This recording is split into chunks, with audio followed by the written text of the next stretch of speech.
सियासत में खेल होता है और खेल में जमकर सियासत। और इसी वजह से जब श्रीलंका टूर को लेकर टीम इंडिया का अनाउंसमेंट हुआ तो फिर सिलेक्शन पर गंभीर सवाल खड़े हो गए।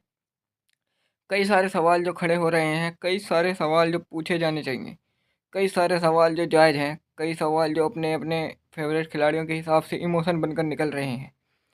दरअसल टीम इंडिया के श्रीलंका दौरे को लेकर जो टीम अनाउंस की गई है उसमें कई सारे सवाल हैं और ये सवाल अलग अलग पहलुओं को लेकर हैं। ये सवाल भविष्य की टीम को लेकर हैं। जो सिलेक्शन किया गया है उसमें कोशिश की गई है कि वर्तमान और भविष्य दोनों को समेटा जाए।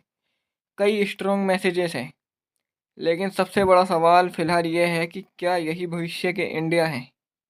वेल कुछ सवाल हमने निकाले हैं। इनमें से कोई सवाल अगर आपके मन में हो तो आप बताइएगा। जैसे पहला सवाल, शुभमन गिल क्या फर्स्ट चॉइस ऑफ कैप्टन टी20 में ज़रूरी थे, जबकि वो वर्ल्ड कप का हिस्सा भी नहीं थे। I mean he not part of T20 world cup, still he is vice captain of Indian cricket team. ये कैसे पॉसिबल हो सकता है कि जिस खिलाड़ी को आज से 1 महीने पहले आपने टीम इंडिया ने वर्ल्ड कप का हिस्सा नहीं बनाया था, वो आज आपका टी20 में वाइस कैप्टन है। शुभमन गिल के दोनों कंपटीशन ऋतुराज गायकवाड़ और अभिषेक शर्मा। अभिषेक जिनका आईपीएल इन्फॉर्म था, जिन्होंने 47 बॉल में सेंचुरी मारकर ये बताया था कि वो क्या कर सकते हैं। गेंदबाजी में गेंदबाजी भी कर उन्हें ड्रॉप करना समझ से परे है। संजू सैमसन को ड्रॉप करना, संजू सैमसन ने लास्ट ओडीआई मैच में साउथ अफ्रीका के सामने शतक मारा था। गौतम गंभीर का स्टेटमेंट अब था कि अब एक लॉन्ग रन मिलना चाहिए, बहुत बहुत हो गया इसे ड्रॉप करना, अब एक लंबा मौका दो और ऐसा मौका मिलेगा तो मज़ा आ जाएगा। अब गौतम गंभीर कोच हैं, संजू सैमसन को टीम में जगह नहीं मिली है तो शतक मारकर आए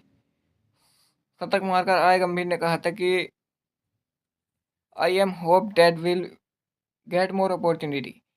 अब सवाल ये है कि यार क्यों, मतलब इस बार तो बनता था। पता नहीं, ऋतुराज और अभिषेक दोनों की सीरीज अच्छी थी। ऋतुराज की बैट से, अभिषेक की बॉल और बैट दोनों से स्टिल नहीं।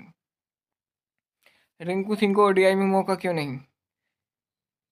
शिवम दुबे को मौका मिला, रिंकू सिंह को नहीं, क्यों। रियान पराग और दुबे को ओडीआई में मौका मिला, संजू सैमसन, तिलक वर्मा और रिंकू सिंह को नहीं मिला। समझ से परे। क्या बॉलिंग ऑप्शन शायद यही लगता है कि बॉलिंग ऑप्शन की वजह से शायद हर्षित राणा को ओडीआई में मौका मिला। लॉजिकली हर्षित राणा टी20 का हिस्सा होने चाहिए थे। सवाल ये कि केकेआर का कोटा रखना तो इसलिए ओडीआई में रखा क्योंकि जगह उनकी टी20 में थी। Harshit is a good bowler, great bowler, is a super, but again he deserve to be in टी20 not in ODI. Ruturaj Gaikwad को ड्रॉप करने की वजह क्या थी। Performance, no. हार्दिक पांड्या को वाइस कैप्टन के पद से हटाना तब जब वर्ल्ड कप जीत कर आए, पता नहीं क्यों हटाया, किस लिए हटाया, क्या वजह रही, बट ये शॉकिंग था, बहुत शॉकिंग था। संजू सैमसन 56 का एवरेज मेंटेन करते हैं ओडीआई क्रिकेट में। ऋतुराज आखिरी के 7 मैचेस में 71 का एवरेज मेंटेन करते हैं, हटा दिया। अभिषेक शर्मा 174 का स्ट्राइक रेट है, हटा दिया। लॉजिक पता नहीं। शुभमन गिल आखिरी सीरीज में ठीक थे बट उनके साथी भी ठीक थे, उनको कंसीडर नहीं किया, इनको वाइस कैप्टन बना दिया, क्योंकि क्यों पता नहीं, क्यों, किस लिए, कहाँ तक क्या भरोसे, बट ये कुछ सवाल हैं जो खड़े हो रहे हैं। और ये सवाल, ये मन में सवाल पैदा करते हैं कि क्या पॉलिटिक्स है टीम इंडिया में। लगता तो यही है, पता नहीं आप कितना मानते हैं कितना नहीं, बट जो भी है, मतलब इस बार कई सारे सिचुएशन खड़े हो रहे हैं।